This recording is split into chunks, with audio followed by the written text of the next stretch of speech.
Hello, America. Welcome to Common Sense. I'm Wendy Bell. There are so many words I'd like to call Liz Cheney, but go figure. Newsmax TV has this very strict policy, apparently, about name calling, which sucks. Well, suffice to say, a House Oversight Subcommittee investigating the bias and the politicization of the January 6th committee is now recommending Liz Cheney for criminal prosecution. Let's just soak that up for a minute. This committee says Cheney colluded with the committee's star witness, Cassidy Hutchinson, before Hutchinson's testimony and without her attorney's knowledge. That's called witness tampering. And in these United States, it's a pretty serious felony. So is obstruction of justice. You know what Cheney's bogus select committee told the world so many of those January 6 protesters were guilty of. Am I wrong to fantasize here of a prisoner swap, where the January 6ers get out, the select committee members go in? Hey, some chickens have come home to roost. Why not? Let's meet our panel of esteemed talk radio hosts from across America. They're great. Chris Arps co-hosts the Tim Jones and Chris Arps Show on News Talk St. Louis 101.9 and 94.1 FM. Wendy Patrick hosts Today with Dr. Wendy on KCBQ Radio The Answer out of San Diego. And a super warm welcome to Brian Craig. Brian's the co-host of the Steve Kane Show with Brian Craig on the True Oldies channel, 95.3 and 96.9 out of Florida. I'm so glad to have you. Welcome, everybody. You guys know Chairman Barry Loudermilk's committee found Cassidy Hutchinson's most outrageous claims, right? That Trump had lunged for the steering wheel of his limo, that he had advance intel that the Capitol was going to get violent, and that Hutchinson had detailed and drafted this handwritten note for Trump on January 6th. Lacked any evidence whatsoever, and that the committee knew her claims were false, but promoted her testimony anyway. Chris, jump in here. What do we call that besides gross? Let's start off with that this committee was illegitimate from the very beginning. Speaker Pelosi, the Democratic leader, of course, chose the Republican members of the committee. So it was biased from the start. The former congressman from Ohio, I can't think of his name, that's a good thing, and Liz Cheney were the token Republicans on the committee, and it was a witch hunt from the very beginning. And I think these are some very serious charges against Liz Cheney, that she engaged in witness tampering with this witness. The report shows that she met with this young woman by herself without her attorney being present, and she was allegedly involved with trying to get this young woman's former attorney disbarred. So this stinks to high heaven. This needs to be exposed, and I'm glad that Chairman Loudermilk released his report this week. And, the House Select Committee, you guys, also determined that Cheney and the January 6th committee withheld evidence from their final report. They deleted mountains of records that they should have preserved. Wendy, is that why Benny Thompson, the chair of the January 6th Select Committee, suggested he would take a pardon from Joe Biden? Maybe?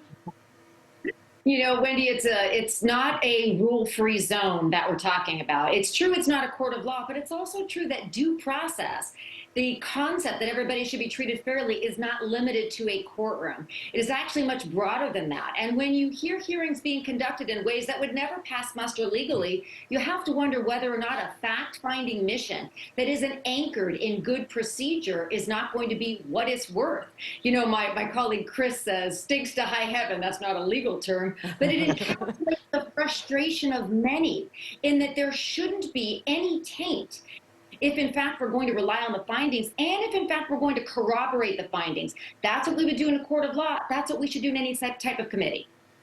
Right on. And Brian, do you think Cassidy Hutchinson going back to amend her official testimony and making 15 pages of changes to it, I don't know, maybe tipped off this select committee investigating it? Well, I'll tell you, we've learned that Joe Biden isn't the only Washington dad that puts their kid up to crimes, since Dick Cheney has Liz doing all these crimes. I don't disagree. Yeah. Since when do you commit perjury and lie to Congress and get to amend your statement? Don't they put people in prison for lying to Congress? I've never heard of such a thing before. But I don't know about the prisoner swap, because President Trump is going to pardon our prisoners. So I think we should lock Liz Cheney up where she belongs. Right on. They have to do something that's swift, because enough with the lawlessness. And the last finding in Chairman Loudermilk's report says this: the subcommittee conducted an extensive review of the investigation into the two pipe bombs on January 5th and 6th. And that report is set to be released within the next few days. All right, Chris, take a swing at this. What do you think they're going to find behind, I mean, besides all of the Secret Service text messages that were deleted, of course? I think we're not going to find anything. I mean, it's been years since these pipe bombs were placed in front of the RNC and in front of the DNC. You would think they would have cameras and all type of surveillance in front of that, would be able to identify this person. I mean, they caught Luigi Mangione in 4 days from all the surveillance what was on him. It's amazing to me that after all this time, we still don't know who this person is. So I think it's going to still be a mystery once the report comes out. It's all so dumb. You know, don't you just, I feel so dumb sometimes, the way we're treated. And Wendy, if Joe Biden pardons this entire January 6th committee, which I see as probable, I don't know what you think lawyer-wise, how could anybody complain that President Trump plans to pardon the J6ers as one of his first official acts, to Brian's point? You know, Donald Trump really speaks his mind and talks about what he intends to do with the pardon. That's kind of like the joke he made after his first inauguration, bumping it to Hillary Clinton, and she says, "Pardon me." That was really funny back then, because we thought about the reality of what could he do? What kind of power would he have to bring those pardons? We also know something else about Donald Trump. He is not a fan of crime or of people who commit it. So you can bet he's going to exercise discretion and not issue blanket pardons. My prediction is he's going to pardon people he thinks deserve them and refuse to pardon people he thinks doesn't. Right. No, I don't disagree. And I wonder, Brian, like, do the people who live in your area, are they onto this? Are they seeing this for what it is when you talk to folks on the street? Or are we just all in this inner bubble of knowledge? I think it's out there. I think people know. Well, I'm in Palm Beach. This is where the president lives, President Trump. So this is MAGA country. But I'll tell you this, okay, this destroying evidence and not finding who left out the pipe bombs, I think Kash Patel is going to get to the bottom of everything as our FBI director. Have no worries. Justice will be done. Yeah, I don't disagree with you at all. I think that's a good point. All right. Guys, hang tight. When we get back here, I want to talk about this. Media haven't been telling us the truth about the war in Gaza. I know, it's shocking. Why should you, I'm going to tell you, not believe any of the death reports until you hear this next story? It's coming up next on Common Sense.